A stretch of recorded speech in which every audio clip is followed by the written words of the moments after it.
Good morning friends and students. நாம் இன்றைக்கி பார்க்குற டாபிக் பார்த்தோன்னா சஸ்டைனபிள் டெவலப்மெண்ட் கோல்ஸ்னு சொல்லுவாங்க. யுனைடெட் நேஷன்ஸினுடைய ஒரு விஷன் டார்கெட் ப்ரோக்ராம் தான் இந்த சஸ்டைனபிள் டெவலப்மெண்ட் ப்ரோக்ராம் அப்படின்னு சொல்லுவாங்க. தமிழில் இதுக்கு நிலையான வளர்ச்சிக்கான இலக்குகள் அப்படின்னு சொல்லலாம் தமிழில். ஸோ மேற்கொண்ட அந்த திட்டம் என்ன அப்படின்னா 2000ஆம் ஆண்டு இந்த திட்டத்தை சமூகத்தில் நிலவக்கூடிய நிறைய இஷ்யூவை மையப்படுத்தி முக்கியமாக பார்க்க போனோம்னா சமூக பிரச்சனைகளாக பார்க்க போகிற இந்த வறுமை ஒழிப்பு, அப்புறம் பசுமை பொருளாதாரம், அதே மாதிரி ஜீரோ ஹங்கர்னு சொல்லக்கூடிய பசிப்பினி போக்குற திட்டம், இப்படி நிறைய திட்டங்களை மையப்படுத்தி அதை இலக்குகளாக வடிவமைச்சு அதை வரக்கூடிய வருஷங்களில் அதை தீர்க்கணும் அப்படிங்கிற ஒரு மையக்கருவோட அந்த திட்டத்தை யுனைடெட் நேஷன்ஸ் ஐக்கிய நாடுகள் சபை இதை கொண்டு வருது. 2000ஆம் ஆண்டு இந்த மில்லினியம் வளர்ச்சி இலக்குகள் அப்படின்னு சொல்லிட்டு ஒரு கான்செப்ட் நடத்தப்படுது யுனைடெட் நேஷன்ஸில். ஸோ அதில் இந்த நிலைத்த வளர்ச்சிக்கான இலக்குகள்னு சொல்லக்கூடிய சஸ்டைனபிள் டெவலப்மெண்ட் கோல்ஸ் அப்படிங்கிற ஒரு அம்சத்தை 169 குறிக்கோள்களை மையமாக வச்சு இந்த தீர்மானத்தை ஐக்கிய நாடுகள் சபை கொண்டு வருது. ஸோ அதன் அடிப்படையில் அதை அடுத்து வரக்கூடிய 2030ஆம் ஆண்டு வரைக்குள்ளார பீரியடுக்குள்ளார அந்த இலக்குகளை அனைத்து உறுப்பினர் நாடுகளும் இம்ப்ளிமெண்ட் பண்ணி தன்னுடைய கண்ட்ரீஸில் இம்ப்ளிமெண்ட் பண்ணி அதன் மூலியமாக சொசைட்டியில் இருக்கக்கூடிய சமுதாயத்தில் இருக்கக்கூடிய இந்த சமூக ஏற்றத்தாழ்வு பிரச்சனைகளை சரி பண்ணுறதுக்காகவும் நிலையான வளர்ச்சியை எல்லா பகுதிகளுக்கும் தடையின்றி கொண்டு செல்லணும் அப்படிங்கிற நல்ல நோக்கத்தில் இந்த திட்டத்தை 2000ஆம் ஆண்டு கொண்டு வந்தாலும் 2015ஆம் ஆண்டு செப்டம்பர் மாதம்தான் இதை தன்னுடைய ஒரு முக்கியமான ஒரு அஜெண்டாவாக தீர்மானமாக கொண்டு வர்றாங்க. ஸோ அதை தொடர்ந்து அனைத்து நாடுகளும் உறுப்பினர் நாடுகளும் அதை தன்னுடைய நாடுகளில் அதை இம்ப்ளிமெண்ட் செய்ய ஆரம்பிக்கிறாங்க. அதன் அடிப்படையில் இந்தியாவிலையும் இது இம்ப்ளிமெண்ட் செய்யப்படுது. இந்தியாவில் நித்தி ஆயோக் அப்படிங்கிற அமைப்பு இந்த ஸ்கீமை 2017ஆம் ஆண்டு இம்ப்ளிமெண்ட் செய்ய ஆரம்பிச்சிருச்சு. ஸோ அதன் அடிப்படையில் ஸோ அதுக்கப்புறம் வரக்கூடிய திட்டங்கள், கவர்மெண்ட் அறிவிக்கக்கூடிய பல திட்டங்கள் அப்படிங்கிறது பார்த்தோம் அப்படின்னா முக்கியமாக இந்த எஸ்டிஜின்னு சொல்லக்கூடிய சஸ்டைன் டெவலப்மெண்ட் கோலினுடைய தீர்மானங்களின்படி, அதாவது முக்கியமாக இது ஒரு 17 இலக்குகளை மையமாக வச்சு இந்த இலக்குகள் தீர்மானமாக கொண்டு வந்தாங்க ஐக்கிய நாடுகள் சபை. ஸோ அதை மையமாக வச்சு என்ன பண்ண ஆரம்பிக்கிறாங்க அப்படின்னா நம்ம இந்தியாவும் என்ன பண்ண ஆரம்பிக்குதுன்னா தன்னை அறிவிக்கக்கூடிய புதிய திட்டங்கள் இந்த அம்சங்களுக்கு உட்பட்டு வர மாதிரி அதை முயற்சி பண்ணுறாங்க, கொண்டு வர்றாங்க. நிறைய அந்தமாரி ஸ்கீம்ஸும் இப்போ நடைமுறையில் இருந்துகிட்டு வருது. ஸோ கிட்டத்தட்ட இது 3 தடவை இது வரைக்கும் அசஸ் பண்ணியிருக்காங்க. ஸோ அதனுடைய செயல்பாடுகள் எப்படி இருக்குது அப்படிங்கிறத அசஸ் பண்ணியிருக்காங்க. ஸோ அதை இந்தியா அதுக்கு ஒரு பெரிய ஒரு வெப்சைட்டே கன்ஸ்ட்ரக்ட் பண்ணியிருக்கு. ஸோ டேட்டா பேஸ் மெயின்டைன் பண்ணுது. ஸோ அது ப்ராப்பராக அதை அசஸ்மெண்ட்டும் பண்ணிகிட்டே இருக்கிறதுனால ஒவ்வொரு காலகட்டத்துலேயும் எவ்வளோ தூரத்துக்கு அந்த இலக்குகள் பரிபூர்ணம் அடைஞ்சிருக்கு நம்ம இந்தியாவில் அப்படிங்கிறதையும் சைமல்டேனியஸாக நம்மளால் பார்த்துக்க முடியுது. சரியா? ஸோ இதனுடைய முக்கியமான மையக்கருத்து என்ன அப்படின்னா, ஸோ இந்த இலக்குகளை மையப்படுத்தி ஜாப் ப்ரொவைடர்ஸ்ன்னு சொல்லக்கூடிய வேலை வழங்குபவர்களும், தொழில் நிறுவனங்கள் நடத்தக்கூடியவர்களும், உற்பத்தி செய்யக்கூடிய தொழிற்சாலைகளும், அதே மாதிரி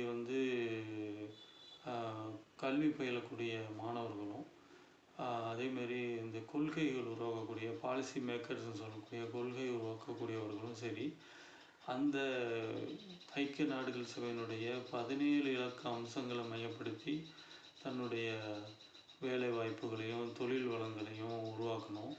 ஸோ அது அடிப்படையில் வந்து ஒரு ஒரு நல்ல ஒரு கட்டமைப்பை வந்து உலகளாவிய அளவில் வந்து கொண்டு வரணும் அப்படிங்கிறத அந்த அமைப்பை வந்து அதை தான் இந்த இந்த இலக்குகள் வந்து நமக்கு வந்து முக்கியமான ஒரு பாடத்தை சொல்லுது. ஸோ அதன் அடிப்படையில் நம்ம செயல்பட ஆரம்பித்தோம் அப்படின்னா வந்து உலகளாவிய அளவில் வந்து ஏற்றத்தாழ்வுகள் அப்படிங்கிற அம்சங்களை வந்து நம்மளால் வந்து கண்டிப்பாக என்ன பண்ண முடியும், தீர்க்க முடியும் இல்லையா? ஸோ அதன் அடிப்படையில் ஸோ நான் இங்கே என்ன விஷயத்தை பேச வர்றேன் அப்படின்னா, மேற்படி அம்சங்களை மையப்படுத்தி வந்து என்னென்ன மாதிரியான வேலை வாய்ப்புகள் வந்து நம்ம வந்து உருவாக்க முடியும், என்னென்ன மாதிரியான வேலை வாய்ப்புகளுக்கு வாய்ப்புகள் இருக்குது. ஸோ அது எந்த மாதிரி இனி வரக்கூடிய ஜென்ரேஷன், இனி வரக்கூடிய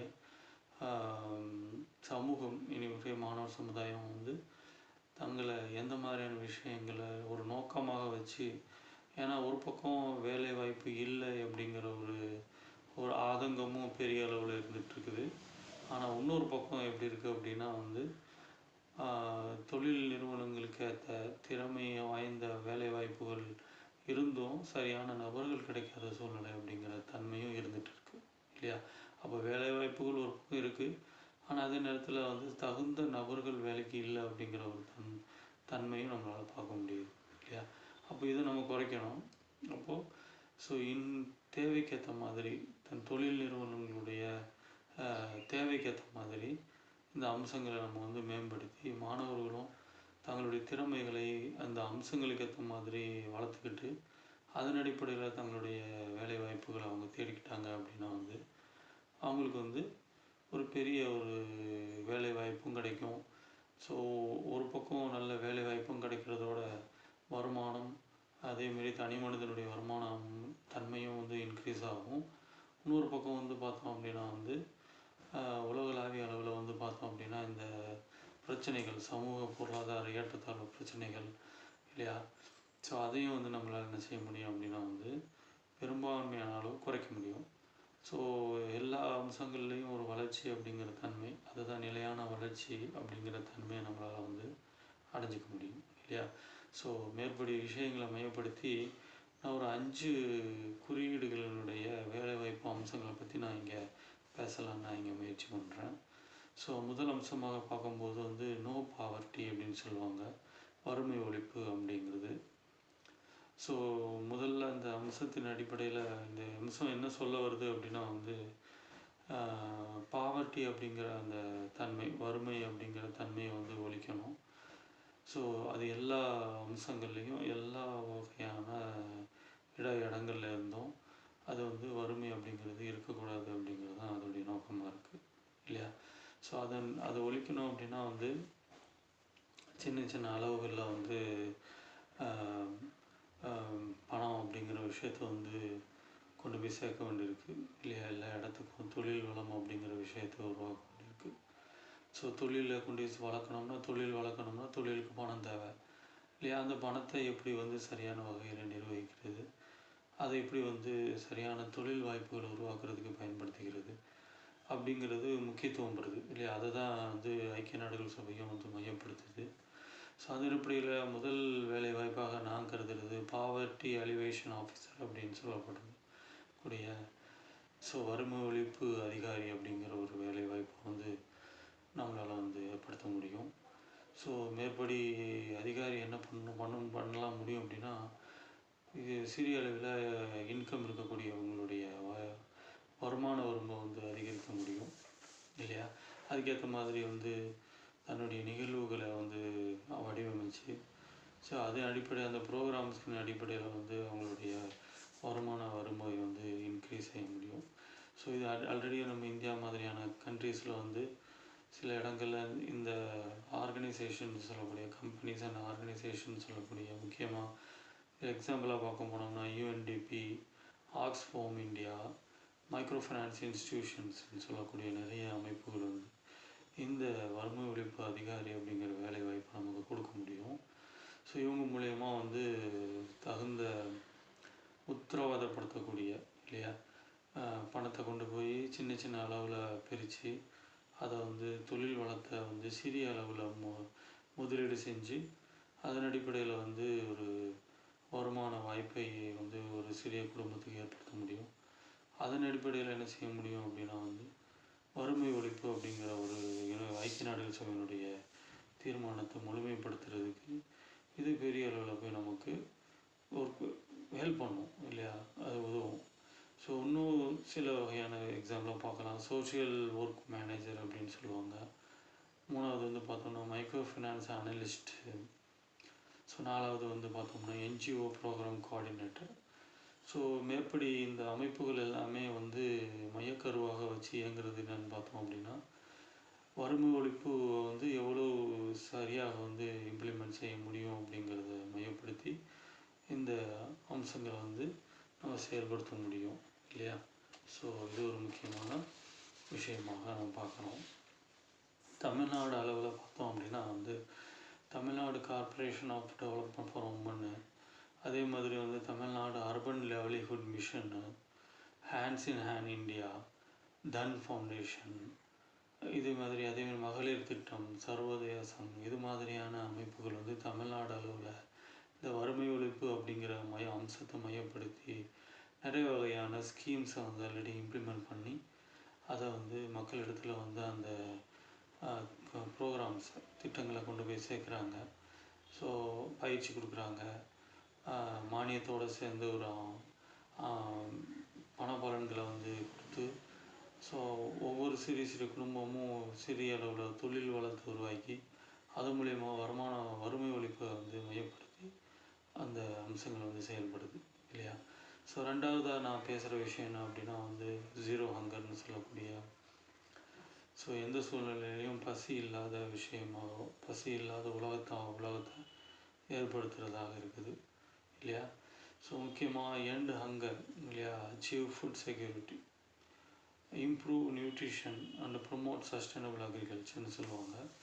இந்த விஷயங்களை மையப்படுத்தி அதாவது பசியை வந்து போக்கணும், அதே நேரத்தில் வந்து சரியான நியூட்ரிஷன் கொடுக்கக்கூடிய ஃபுட் செக்யூரிட்டியை வந்து எல்லாருக்குமான உணவு அப்படிங்கிற ஒரு தன்மையை நம்ம அடையணும், நிறைவடையணும்.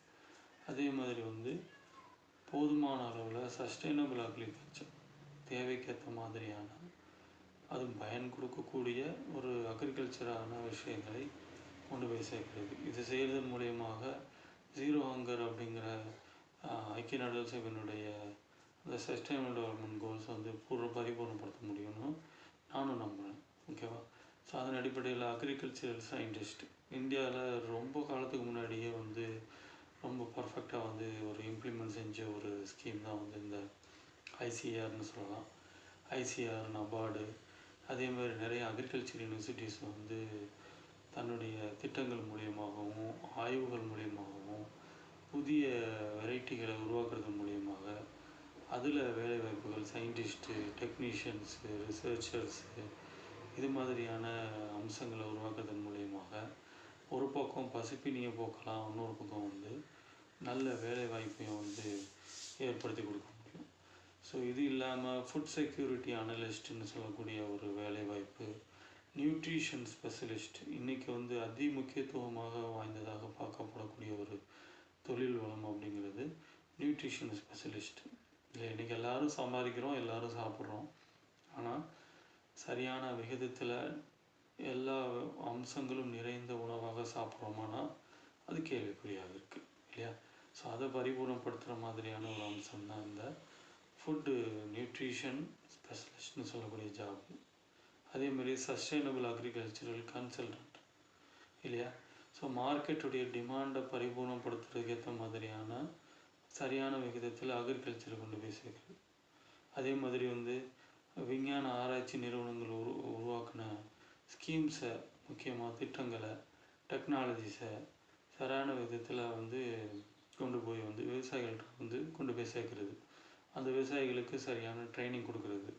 ஸோ அதன் அடிப்படையில் என்ன செய்ய முடியும் அப்படின்னா வந்து ஒரு பசி இல்லாத உலகத்தை நம்மளால் வந்து ஏற்படுத்த முடியும் இல்லையா. ஸோ அது நிறைய ஆர்கனைசேஷன்ஸ் வந்து அது வந்து பேக்ஹெண்டில் இருக்குது. முக்கியமாக பார்க்க போனோம்னா FAO இந்தியா, அதே மாதிரி யுனிசெஃப், NGOஸ் நிறையா வந்து இந்த வேலைகளை பார்க்குது. ஃபாசி இந்த அமைப்பு முக்கியமான ஒரு அமைப்பாக இருக்குது. முக்கியமாக தர நிர்ணயம், உணவில் தர நிர்ணயத்தை வந்து மையப்படுத்தி பேசக்கூடிய ஒரு அமைப்பு தான் இந்த ஃபாசி. இந்த மாதிரி அமைப்புகளில் நிறைய வேலை வாய்ப்புகளை நம்ம வந்து அடைய முடியும் இல்லையா? ஸோ இந்த மையக்கருத்தை நம்ம வந்து ஃபோக்கஸ் பண்ணும்போது மாணவர்கள் இது மாதிரியான விஷயங்களை தேடி நம்ம வந்து அதுக்கேற்ற மாதிரியான பயிற்சி நம்ம பெற்றுக்கும்போது கண்டிப்பாக நம்மளாலேயும் வந்து ஒரு கை நிறைய சம்பளத்தோட நல்ல வேலை வாய்ப்பு நம்மளாலையும் தேடிக்க முடியும். ஓகேவா? தமிழ்நாடு அளவில் பார்க்க போனோம் அப்படின்னா வந்து டிஎன்ஏயு ஒரு பெரிய ஒரு அம்சமாக இந்த விஷயத்தில் இருக்குது. அதே மாதிரி வந்து food security and drug administration department இல்லையா, அந்த அமைப்பு ஒரு முக்கியமான வேலையை தமிழ்நாடு அளவில் செய்த ஆவின் ஒரு பெரிய முக்கியத்துவம் வாய்ந்த ஒரு அமைப்பாக தமிழ்நாடு அளவில் இருக்குது. இது இல்லாமல் வந்து கெவின் கேரு, சுகுணா ஃபுட்ஸு, அதேமாதிரி தமிழ்நாடு ஹார்டிகல்ச்சர் டெவலப்மெண்ட் ஏஜென்சி, இது மாதிரியான அமைப்புகள் தமிழ்நாடு அளவில் வந்து முக்கியமாக வந்து ஜீரோ ஹங்கர் அப்படிங்கிற ஒரு தன்மையை அடைகிறதுக்கு பெருவுதவி செஞ்சிட்ருக்கு. இன்னொரு முக்கியமான விஷயத்தை நான் உங்கள்கிட்ட எல்லாம் ஷேர் பண்ணிக்கிறேன்.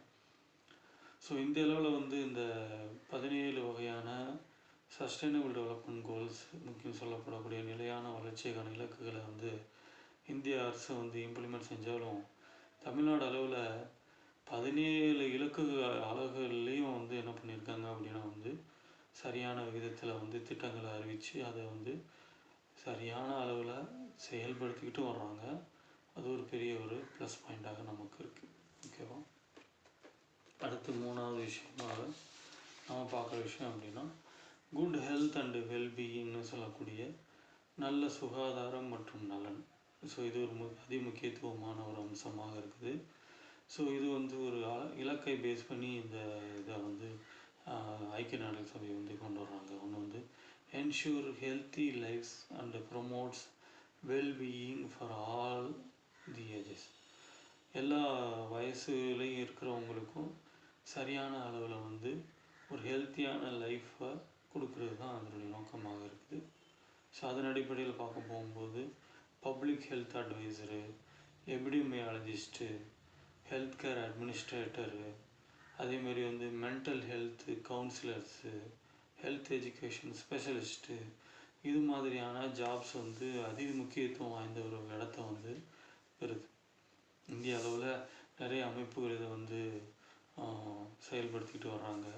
முக்கியமாக WHO இந்தியா, அதேமாரி ministry of health and local health departments, அதேமாரி நேஷ்னல் NCDC, எய்ம்ஸு, அதேமாரி Fortis hospital, Apollo and Max health care மாதிரியான தனியார் துறை நிறுவனங்கள் இந்த வேலைகளை ரொம்ப பக்குவமாக நடத்துகிறாங்க. உலகளாவிய அளவில் வந்து ரெட் கிராஸ் இந்தியா, NGOs, அதேமாரி ஹெல்த் ப்ரமோஷனுக்கான NGOs, இவங்க எல்லாருமே வந்து இந்த மையக்கருத்தை முக்கியமாக வந்து அந்த குட் ஹெல்த் அண்ட் வெல்பீயிங் அப்படிங்கிற ஐக்கிய நாடுகள் சபையினுடைய அந்த சஸ்டைனபிள் டெவலப்மெண்ட் கோலை வந்து அச்சீவ் பண்ணுறதுக்கு தன்னுடைய தீவிரமான பணியை செஞ்சுக்கிட்டே வர்றாங்க. ஓகேவா? ஸோ ஹெல்த் கேர் அப்படிங்கிறது ரொம்ப முக்கியமானது. இந்த அழகு சரியான முறையில் வந்து இம்ப்ளிமெண்ட் செய்கிறது மூலயமாக நோய் தடுப்பு அப்படிங்கிறது வந்து ஒரு முக்கியமான விஷயமாக நம்ம வந்து செயல்படுத்த முடியும் இல்லையா?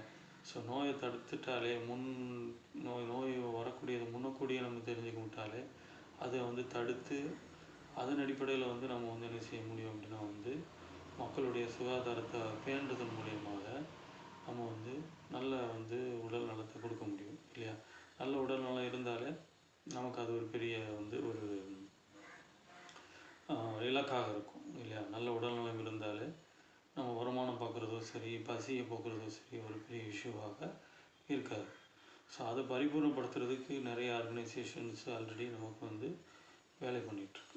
தமிழ்நாடு அளவில் ரொம்ப பர்ஃபெக்டாக இந்த வேலைகள் வந்து நடந்துகிட்ருக்கு. முக்கியமாக தமிழ்நாடு அளவில் அது வந்து நம்மளுடைய சின்ன சின்ன வில்லேஜுகள்லேயும் சரி, சின்ன சின்ன கிராமங்கள்லேயும் வந்து தமிழ்நாடு அளவில் வந்து மருத்துவத்தினுடைய பயன்களை நம்ம வந்து இன்றைக்கி நம்ம அடைஞ்சிக்கிட்டு வரோம். அது எவ்வளோ தூரத்துக்கு வந்து அதை வந்து தமிழ்நாடு வந்து கவனமாக கன்சிடர் பண்ணி தனி மனிதனுடைய உடல் நலத்தை பற்றி யோசிக்குது அப்படிங்கிறது நம்ம இந்த இடத்துல வந்து புரிஞ்சுக்க முடியுது இல்லையா?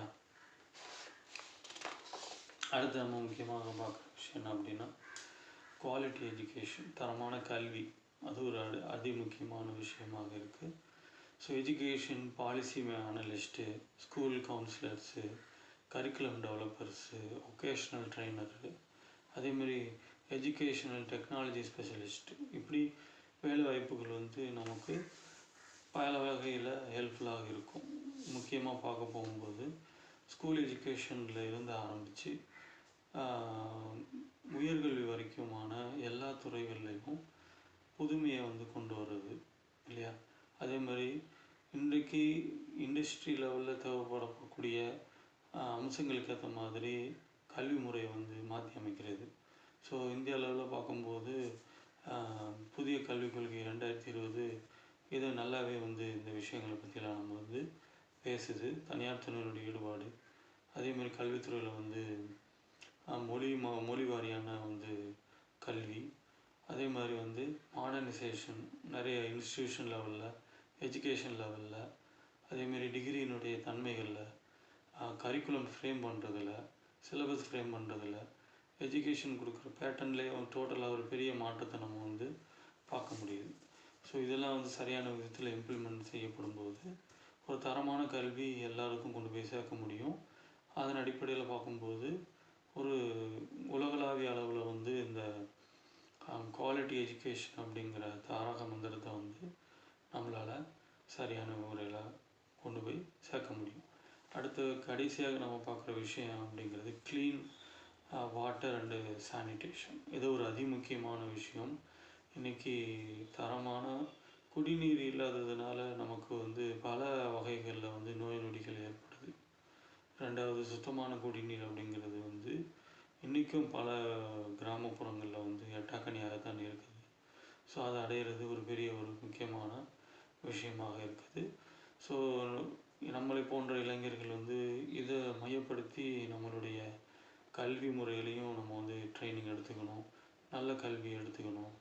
அது ஏற்ற மாதிரி நம்மளுடைய வேலை வாய்ப்புகள்லையும் நம்ம வந்து அதை நம்ம மையப்படுத்தி நம்மளுடைய வேலைகளை தேடிக்கிட்டோம் அப்படின்னா வந்து எவ்வளோ தூரத்துக்கு சமுதாயத்துக்கு வந்து நம்ம ஒரு பயனுள்ள அம்சமாக இருக்கும் அப்படின்னு நம்ம யோசிச்சு பார்க்கணும் நம்ம இல்லையா. ஸோ முக்கியமாக பார்க்கும்போது வாட்டர் ரிசோர்ஸ் மேனேஜர் இல்லையா, இது ஒரு முக்கியமான வேலை வாய்ப்பாக இருக்குது. அடுத்தது வந்து sanitation engineer, water quality analyst, hygiene promotion specialist, environmental scientist, இது மாதிரியான வேலை வாய்ப்புகள் வந்து மேல் சொன்ன அந்த அளவுக்கு ஏற்ற மாதிரி நம்ம வந்து அடைய முடியும். இது எல்லாத்துலேயும் வந்து மிகப்பெரிய ஒரு ட்ராபேக்ஸ் இருக்குது. அதே மாதிரி வந்து நிறைய முன்னேற்றங்கள் இந்த துறைகளில் தேவைப்படுது. இந்த துறைகள்லையும் வந்து நிபுணத்துவமும் நம்ம பட வேண்டியிருக்கு. அதே மாதிரி இந்த விஷயங்களை வந்து கிராஸ் ரூட் லெவலில் இன்னொன்று கீழ்த்தரமான சரியான அளவில் வந்து இந்த விஷயத்தை, இந்த இலக்குகளை வந்து கொண்டு போய் சேர்க்க வேண்டியது நம்மளுடைய கடமையாக இருக்குது இல்லையா. ஸோ மேற்படி சொன்ன இந்த 5 அம்சங்களை வந்து நம்ம யோசித்து பார்த்தோம் அப்படின்னா வந்து இது இல்லாமல் இன்னும் வந்து மீதி 17 வகையான இலக்குகள் வந்து செட் பண்ணியிருக்கிறாங்க. ஒவ்வொன்றும் அதிமுக்கியத்துவம் வாய்ந்த விஷயமாக இருக்குது இல்லையா. ஸோ எவ்வளோ தூரத்துக்கு வந்து நம்ம வந்து வேலை வாய்ப்புலேயும் சரி, மனித சமுதாயத்தினுடைய அமைதியிலையும் சரி, ஹெல்த்லேயும் சரி, சரியான கல்வி, சரியான குடிநீர், இப்படி அதேமாரி வந்து வறுமை இல்லாத தன்மை, பசி இல்லாத தன்மை, இப்படி நிறைய விஷயங்களை நம்ம வந்து யோசிக்க வேண்டியிருக்கு.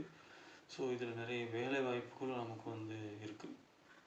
ஸோ இளைய சமுதாயத்தை நம்மளை போன்றவங்களும் நமக்கு அடுத்து வரக்கூடிய சமுதாயத்தினரும் இந்த விஷயங்களை வந்து பரிபூரணமாக உள்வாங்கி அதுக்கேற்ற மாதிரியான ஒரு வேலை வாய்ப்பை அவங்க தேடணும். ரெண்டாவது, பாலிசி மேக்கர்ஸ் சொல்லக்கூடியவங்களும் அல்லது வந்து அந்த இண்டஸ்ட்ரீஸ் அல்லது வந்து ஆர்கனைசேஷனை வந்து ஏற்படுத்துகிறவங்களும் இனி வரும் காலங்களில் இந்த 17 வகையான இலக்குகளை மையப்படுத்தி தங்களுடைய அமைப்புகளை வந்து ஏற்படுத்துறது. அது உற்பத்தி மையமாக இருக்கலாம், அல்லது சேவை மையமாக இருக்கலாம். அதுக்கு இந்த இலக்குகளை மையப்படுத்தி அம்சங்களை ஏற்படுத்தினாங்க அப்படின்னா வந்து சுத்தமான, சுகாதாரமான, அனைவருக்கும் பயனளிக்கக்கூடிய ஒரு நல்ல சமுதாயத்தை நம்மளால் வந்து கட்டமைக்க முடியும் அப்படின்னு நானும் வந்து நம்புகிறேன். ஸோ இது ஒரு சின்ன உதயமாகத்தான் இருக்குது, இது ஒரு சின்ன ஒரு ஆரம்பமாக தான் இருக்குது. ஸோ நம்ம அடைய வேண்டிய இலக்குகள் அப்படிங்கிறது வந்து பெரிய அளவில் இருக்குது. இன்னும் நிறைய விஷயங்கள் நம்ம வந்து ஃபோக்கஸ் பண்ண வேண்டியிருக்கு. உலகளாவிய அளவில் இந்த எல்லா விஷயங்களையும் எல்லா நாடுகளுக்கும் கொண்டு போய் சேர்க்க வேண்டியிருக்கு. இந்த ஏற்றத்தாழ்வு அப்படிங்கிறது ஒரு பெரிய விஷயமா இருக்குது. எல்லா நாடுகளும் வந்து பணத்தளவில் எல்லாரும் ஈக்குவலாக அப்படின்னா இல்லைன்னு தான் சொல்லணும். ஒரு பக்கம் வளர்ச்சி பெறக்கூடிய நாடுகளும் இருக்குது, ஒரு பக்கம் வறுமையான நாடுகளும் இருக்குது, இன்னொரு பக்கம் வளர்ச்சி அடைந்த நாடுகளும் இருக்குது. ஸோ இது வந்து ஒரு பெரிய ஹெர்குலியன் டாஸ்க்குன்னு சொல்லலாம். ஸோ எல்லாருக்கும் எல்லாம் கிடைக்க வேண்டும் அப்படிங்கிற ஒரு தன்மையை வந்து ஏற்படுத்த வேண்டியது அப்படிங்கிறது எல்லாருடைய கடமையாக இருக்குது, ஒவ்வொரு தனிநபருடைய கடமையாக இருக்குது. ஸோ நாம் எல்லாம் சேர்ந்து ஒவ்வொரு தனி மனிதரும் இதை வந்து உணர்ந்தாங்க அப்படின்னா வந்து கண்டிப்பாக நம்ம வந்து ஒரு நல்ல ஒரு உலகத்தை, அமைதியான உலகத்தை, பாலினி சமத்துவத்தோட கூடிய உலகத்தை, வறுமை இல்லாத உலகத்தை நம்ம எல்லாரும் ஏற்படுத்த முடியும் அப்படின்னு நான் நம்புகிறேன். Thank you friends. இந்த டாபிக் ரொம்ப எல்லாத்துக்கும் உதவி இருக்கும்னு நான் நம்புகிறேன். வணக்கம். தேங்க்யூ.